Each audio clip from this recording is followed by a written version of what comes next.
Hello friend, आज हम लोग समझते हैं कॉन्स्टिट्यूशनल अमेंडमेंट, संविधान संशोधन। हमारे देश का जो संविधान है वो वैसे परिपूर्ण है, मगर फिर भी जब हमारे देश का संविधान बना था उस समय 395 आर्टिकल, 395 आर्टिकल हुआ करते थे, जो कि अब बढ़ते बढ़ते लगभग 450 हो चुके हैं। उसी प्रकार से हमारे संविधान में कुल मिलाकर 8 शेड्यूल हुआ करती थी, जो कि बढ़ते हुए 12 शेड्यूल में बदल गई है। इसका मतलब है कि इसमें समय समय पर संविधान में संशोधन होता रहता है। हमारा जो संविधान है वो मोर फ्लेक्सिबल देन रिजिड है, तो इतना ये फ्लेक्सिबल है कि इसके अंदर संशोधन की जाने की गुंजाइश रहती है। साथ ही साथ हमने जो संविधान संशोधन की प्रक्रिया है उसको दक्षिण अफ्रीका से अडॉप्ट किया हुआ है, और संविधान संशोधन को पार्ट 20 में आर्टिकल 368 के अंदर लिख दिया गया है।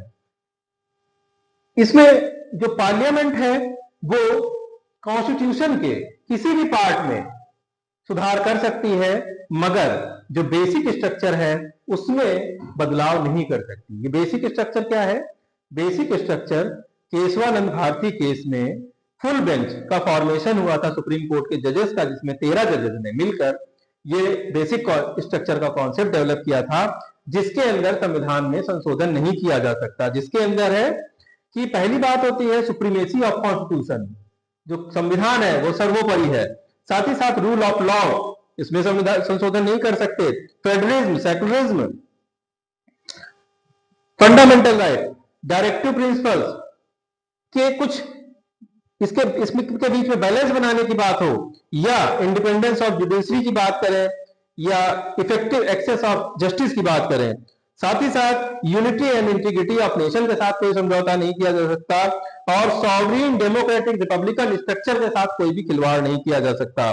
इसके साथ साथ जो है हमें सुनिश्चित करना होता है कि जो parliamentary system of the government है, इस तरह से बहुत सारी ऐसी जो बेसिक फीचर के अंतर्गत, बेसिक स्ट्रक्चर के अंतर्गत बहुत सारे ऐसे फीचर हैं जिसको संशोधन नहीं किया जा सकता। देखिए, अगर मान लीजिए कि फंडामेंटल राइट और डीपीएसपी दोनों में कोई ऐसा टकराव होता है, तो एक समय पर फंडामेंटल राइट्स में सुधार किया जा सकता है, उसमें बदलाव किया जा सकता है, लेकिन जो डीपीएसपी है उसके अंदर बदलाव नहीं किया जा सकता है। वो कहीं ना कहीं डीपीएसपी इस मामले में जीत जाती है, थोड़ा सा ऊपर है। आगे देखते हैं, इसके मामले में जब संविधान संशोधन होता है तो ज्वाइंट सिटिंग नहीं होती है।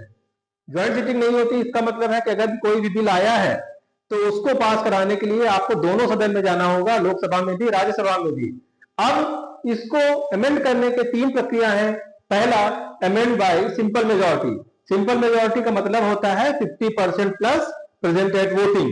किसी बिल के ऊपर 50% से ज्यादा लोगों ने हाँ में वोट किया है और उसको जो है पास कर दिया जाएगा। इसके लिए कौन कौन सी चीजें होती हैं, कौन से विषय हैं जहां पर ये हो सकते हैं? तो किसी नए राज्य का फॉर्मेशन करना। नए राज्य का फॉर्मेशन करना मतलब जैसे कि हम लोगों ने देखा है कि बहुत सारे नए राज्यों का फॉर्मेशन किया गया है, जैसे बंबई से मुंबई, महाराष्ट्र और गुजरात का फॉर्मेशन हुआ, पंजाब से पंजाब और हरियाणा बना, फिर उसी तरह से उत्तर प्रदेश से उत्तराखंड काट के अलग किया गया, छत्तीसगढ़ जो है मध्य प्रदेश से काट कर अलग किया गया, झारखंड को बिहार से काट करके अलग किया गया, उसके बाद आंध्र प्रदेश से तेलंगाना को बनाया गया। तो इस प्रकार से बहुत सारे राज्यों का फॉर्मेशन किया गया। साथ ही साथ alteration of name and boundaries of the state. तो alteration of name and boundaries, जैसे कि बंबई को बाद में मुंबई कर दिया गया, चेन्नई जो कि मद्रास हुआ करता था उसका नाम चेन्नई किया गया, उसी प्रकार से जो वेस्ट बंगाल है उसका नाम बंगाल किया गया। इस तरह से बहुत सारे संशोधन होते रहते हैं। Formation and end of the state legislature, तो ये जो है विधान परिषद का जो गठन होता है, विधान परिषद को गठन करना और उसको भंग कर देना, ये भी सिंपल मेजॉरिटी से हो जाता है। जैसे कि आज के समय में जो है 7 राज्यों में विधान परिषद का गठन हुआ है। बहुत सारे राज्य जैसे पंजाब वगैरह में इनका गठन हो भी चुका है, पंजाब में, केरल में, फिर उसको बाद में भंग कर दिया गया है। तो इसको जो है आर्टिकल 169 के अंतर्गत दिखाया गया। साथ ही साथ दूसरी बात है कि amendment by special majority. Special majority का मतलब होता है कि 2/3 प्रेजेंट एट वोटिंग के द्वारा इनको जो है इसमें इन सब जो है इन प्रावधानों में परिवर्तन किया जा सकता है, जैसे फंडामेंटल राइट्स और डीपीएसपी। तो इनमें भी परिवर्तन कर सकते हैं, मगर इसके लिए हमें स्पेशल मेजोरिटी की जरूरत होगी। और वो विषय जो इसमें और इसमें दोनों में नहीं दिए हुए, वो सारे के सारे विषय इसके अंतर्गत आते हैं, स्पेशल मेजोरिटी से उनको पास किया जाता है। साथ ही साथ तीसरी जो प्रक्रिया है वो इस प्रकार की है कि amendment by special majority and ratification of state. इसका मतलब होता है कि 2/3 बहुमत के साथ जब कोई ऐसा अमेंडमेंट किया जाना है जिसका प्रभाव सभी राज्यों में होने वाला है, तो ऐसे अमेंडमेंट को पहले स्पेशल मेजोरिटी से 2/3 मेजोरिटी से पास करने के बाद उसको सभी राज्यों के पास भेजा जाता है, जिसमें 50% प्लस जो है राज्य आपके फेवर में होने चाहिए, वो भी उनको रेटिफाई करेंगे, तभी वो संशोधन लागू होगा।